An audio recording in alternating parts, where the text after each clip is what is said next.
Hi there, this is Khushbu. Today I'm going to teach you something really important today, which is coordinate geometry. So coordinate geometry आपने class 8th में first time पढ़ा था, then class 9th में and now in class 10. So class 8 तक आप पढ़ते थे कैसे points को plot करना है. So किसी भी point की location अगर हमें graph पे उसको plot करना हो किसी plane में, तो हमारे पास coordinate axis होता है.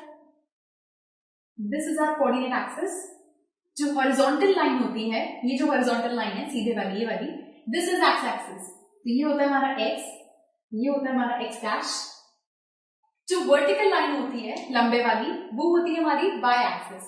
So this is y and this is y dash and this is the centre. इसे कहते हैं सेंटर ऑफ ओरिजिन. ये हमारा ओरिजिन होता है. ओरिजिन पे हमारे पॉइंट्स एक्स का भी जीरो होता है और वाई का भी जीरो होता है. किसी भी पॉइंट को जब हम प्लॉट करते हैं तो हमारे पास दो चीजें होती हैं. एक हमारे पास होता है एक्स कोऑर्डिनेट और दूसरा होता है वाई कोऑर्डिनेट. राइट. सो एक्स कोऑर्डिनेट होता है, वाई कोऑर्डिनेट होता है. एक्स कोऑर्डिनेट को हम बोलते हैं एब्सिसा और इसको हम बोलते हैं वाई कोऑर्डिनेट को ऑर्डिनेट. राइट. सो हमारे पास ओरिजिन पर एक्स कोऑर्डिनेट भी जीरो होता है, वाई भी जीरो होता है. अब जब एक्स कोऑर्डिनेट की बात होती है तो अगर आपको पॉइंट एक्स इसको प्लॉट करना है, जब ऑर्डिनेट पॉइंट जब एब्सिसा को प्लॉट करते हैं तो एब्सिसा हमारा क्या होता है, बेसिकली वाई एक्सिस से किसी पॉइंट का कितना डिस्टेंस है, दैट इज द एब्सिसा. सो आपके वाई एक्सिस से कितना डिस्टेंस है किसी पॉइंट का, वो होता है हमारा एब्सिसा. सेम वे जब ऑर्डिनेट को प्लॉट करते हैं, मतलब वाई कोऑर्डिनेट को प्लॉट करते हैं, तो उसका मतलब होता है कि उसका एक्स एक्सिस से कितना डिस्टेंस है.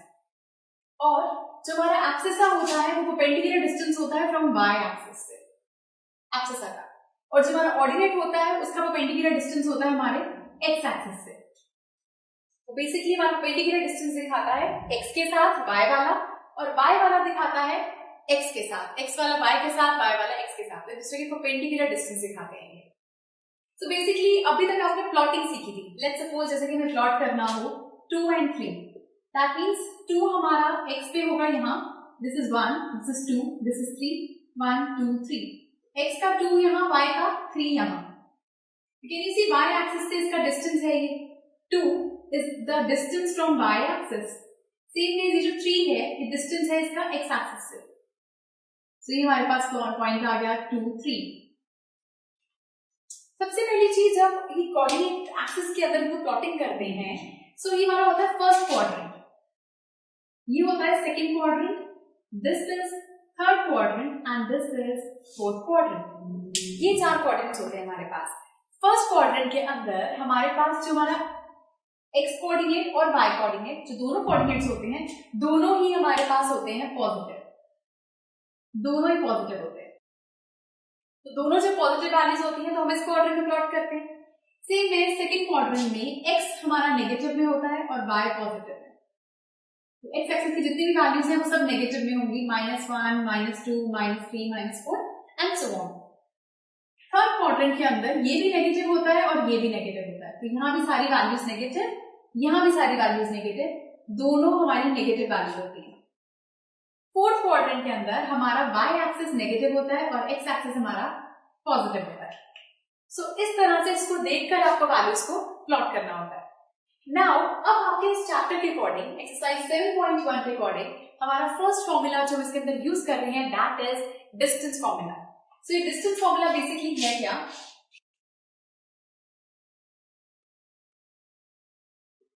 Distance formula. Distance formula chapter में क्वेश्चंस के अंदर आप यूज करेंगे इसको. अभी जो ये क्वेश्चन है, question number first of exercise 7.1, इसके अंदर भी हम इसी फॉर्मूला को यूज कर रहे हैं. सो इसमें होता क्या है, लेट्स सपोज हमारे पास ये एक्सिस दिया हुआ है,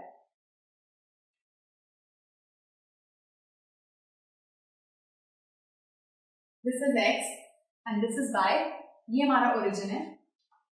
मुझे दो पॉइंट्स, एक पॉइंट है P जिसके कोऑर्डिनेट्स हैं x1 y1 और एक पॉइंट है Q जिसका है x2 y2 कोऑर्डिनेट्स है. मुझे दो पॉइंट्स के बीच का डिस्टेंस फाइंड करना है.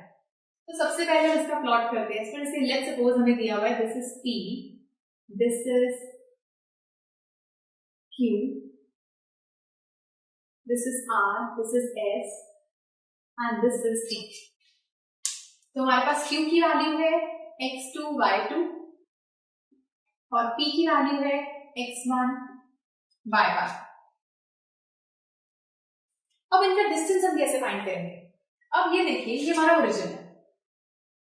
हमारी जो पी आर है, पी आर की वैल्यू क्या होगी? सबसे पहले पी आर हमारे पास है, मैंने आपको बताया था कि x किसी पॉइंट का एक x कोऑर्डिनेट का डिस्टेंस x एक्सिस से आप ले रहे हैं, ठीक है?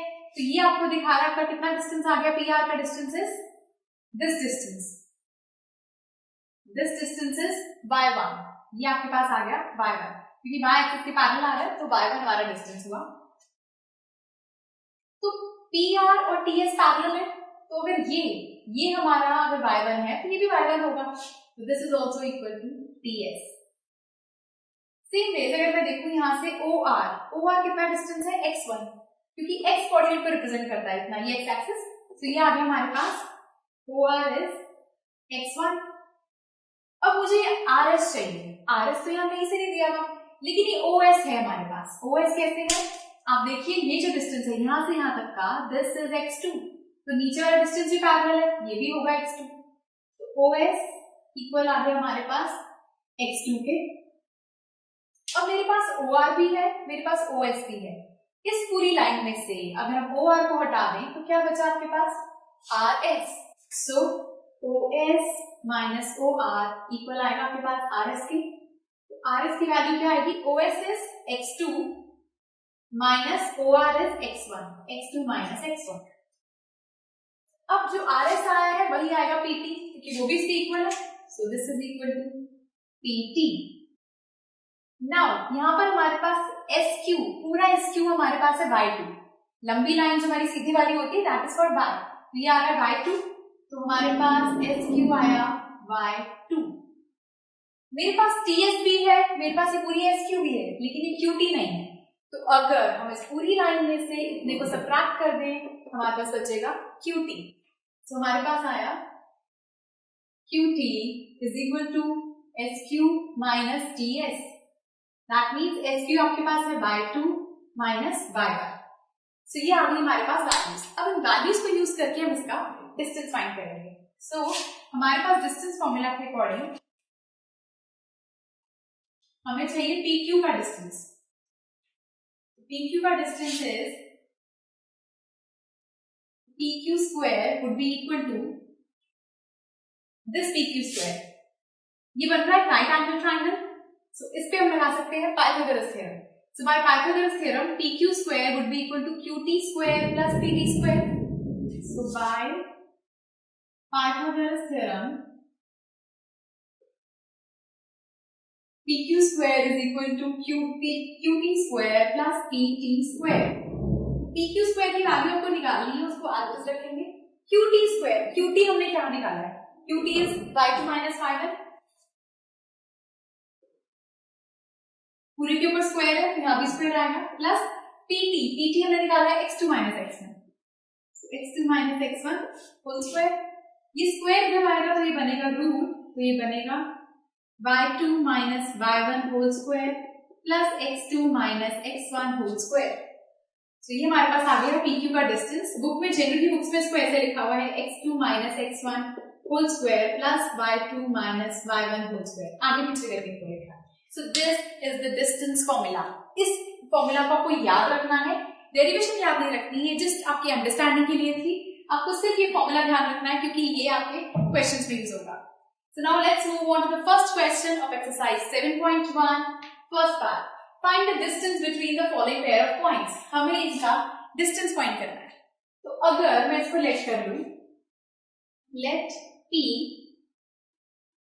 be this and Q be this. So ये होता है हमारा x1, y1, x2, y2. तो यहां से हमारे पास x1 आ गया 3, y1 आ गया, x1 आ गया 2, y1 आ गया 3 एंड x2 आ गया 4 एंड y2 आ गया आपके पास 1. अब आपको क्या करना है? सिर्फ इसको इस फॉर्मूला के अंदर वैल्यूज को सब्स्टिट्यूट करना है. So PQ is equal to under root of x2 minus x1, मतलब 4 minus 3 whole square I mean 4 minus 2, sorry, this 4 minus 2 whole square plus y2 minus y1. That means 1 minus 3 whole square. अब यहां से ये बन जाएगा 4 minus 2 is 2 whole square plus 1 minus 3 is minus 2 whole square. The value आएगी 2 का square is 4 plus minus 2 का square is also 4. तो यहाँ होगा आपके पास अंडर रूट 8. जैसे हम लिख सकते हैं 2 root 2. कैसे? 8 आपके पास होता है 2 into 2 into 2.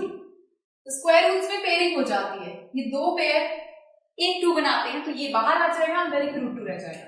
So this is 2 root 2. सो इस तरह से आपको कोई भी क्वेश्चन दिया हो, वैल्यूज गिवन हो, उसको आपको सिर्फ उस फॉर्मूला के अंदर सब्स्टिट्यूट करना है. लेकिन x1 y1 x2 y2 जो की वैल्यूज होती है उनको आपको ध्यान से लिखना है.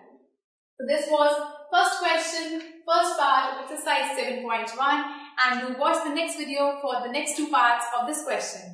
Goodbye.